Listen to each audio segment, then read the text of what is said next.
What do you get when you let a dominant any user manage a paper supply company in Pennsylvania? Well, you get lots of OSHA violations and the hit TV show The Office. I don't watch a lot of sitcoms, or TV in general, but The Office is an exception. Despite the show being 10 plus years old, it still holds up really well. And after binging a bunch of Office clips on YouTube, I wondered, what are the MBTI types of all the characters on The Office? So I thought I'd type them in this video. Let's get started. Kevin is an ISFP, which makes sense. He's a small town rock star and a really big fan of food. He never judges anyone and he's just happy to live and let live. Basically, the ISFP poster child. But as a fellow FI Dom, can we really get some fictional FI characters on TV who aren't stupid? Creed Bratton, played by Creed Bratton, is an INTP. And here we get to see firsthand what happens if you give TI 90 years to build a logical framework.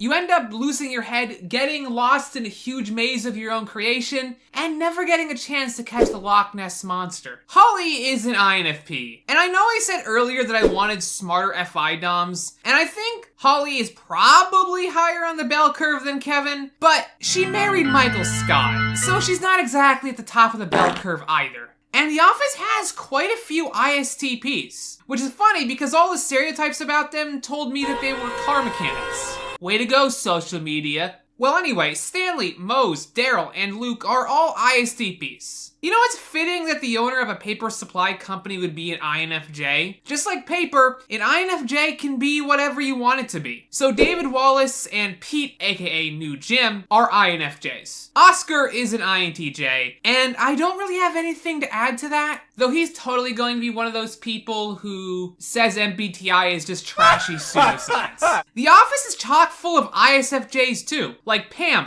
Phyllis, Toby, and even the Scranton Strangler. I guess it makes sense that introverted sensors would do well in an office environment, so much so that we have more introverted sensors, with Gabe, Charles Minor, Angela, and Karen all being ISTJs. I've said before that ENFJs could make great cult leaders because they can manipulate anyone really well. Well, imagine being able to convince the owner of a company to fire the existing manager, hire you on the spot, despite meeting you 3 seconds ago, and then after the old manager gets their job back, you somehow convince them to hire you again and keep you on as a full-time employee. And that's why Nellie is an ENFJ. Kelly is an ESFJ, another highly manipulative FE Dom. Hey Office, do you have something against FE? You know all the evil managers? Robert California, Joe Bennett, and Jan? They're all ENTJs. And Dwight is an ESTJ. It's a real shame that Dwight isn't an ISTJ because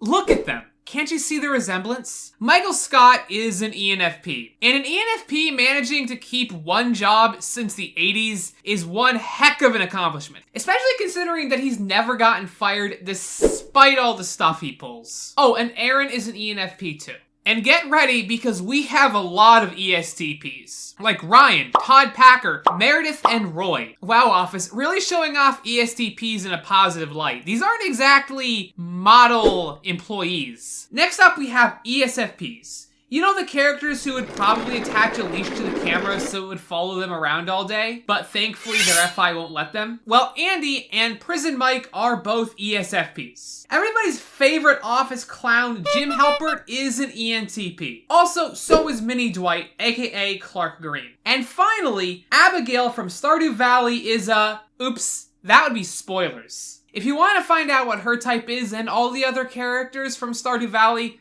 click here.